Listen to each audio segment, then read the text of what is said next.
Sadly, the war on cops has claimed another hero this past weekend, and this one hits very close to home for me. Lake County Master Deputy Sheriff Bradley Link was shot and killed when he and other deputies responded to a disturbance at a home in Eustis, Florida, late Friday night. The sheriff's office said 4 people lived in the home where this shooting happened. The woman who sent them to the home, her 2 adopted daughters in their 20s, and their dad. The sheriff's office has reported that the dad and the daughters fired on deputies, and deputies returned fire. Deputy Link was shot and became trapped inside. 2 other deputies were wounded, one critically during the incident and subsequent attempts to rescue Deputy Link.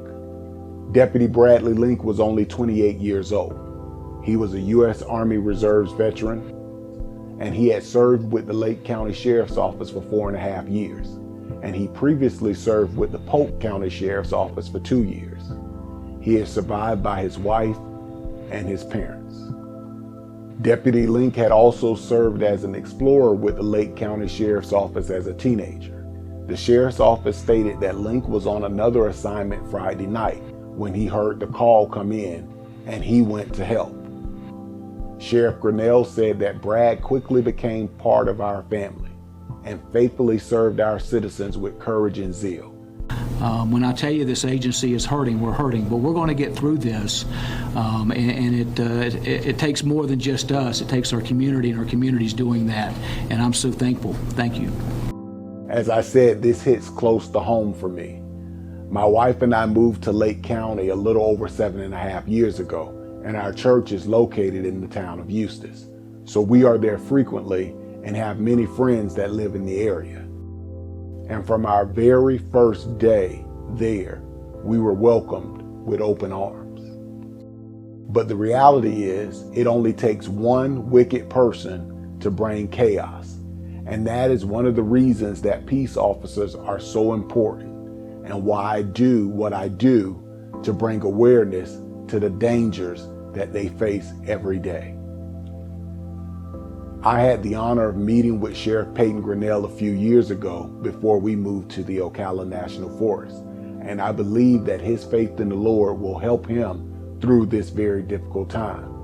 I trust that he's the right man to lead the Lake County Sheriff's Office through this tragic loss. I've already reached out to my pastor, and our church has already started raising funds to support the families.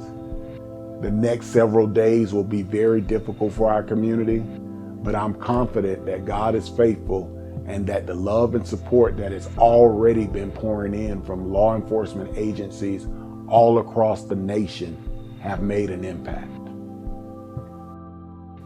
Please join me in continuing to pray for these families and the Lake County Sheriff's Office. This is the first deputy they've lost in the line of duty in nearly 2 decades. So this is new territory for many of them. But this is the 84th officer that has been killed in America in the line of duty this year. And as we see wickedness promoted and corruption celebrated in our country,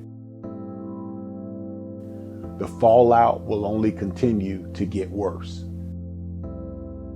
And the brave men and women that represent the thin blue line are literally taking on the evil every day that so many pretend does not exist. And because of the well-funded and coordinated attacks by the wokeites and their comrades in the mainstream media, their calling has become the most dangerous that we've ever seen in our lifetime. As always, thank you for the likes and the shares and all of your continued support, but more importantly, continue to support our shields. God bless.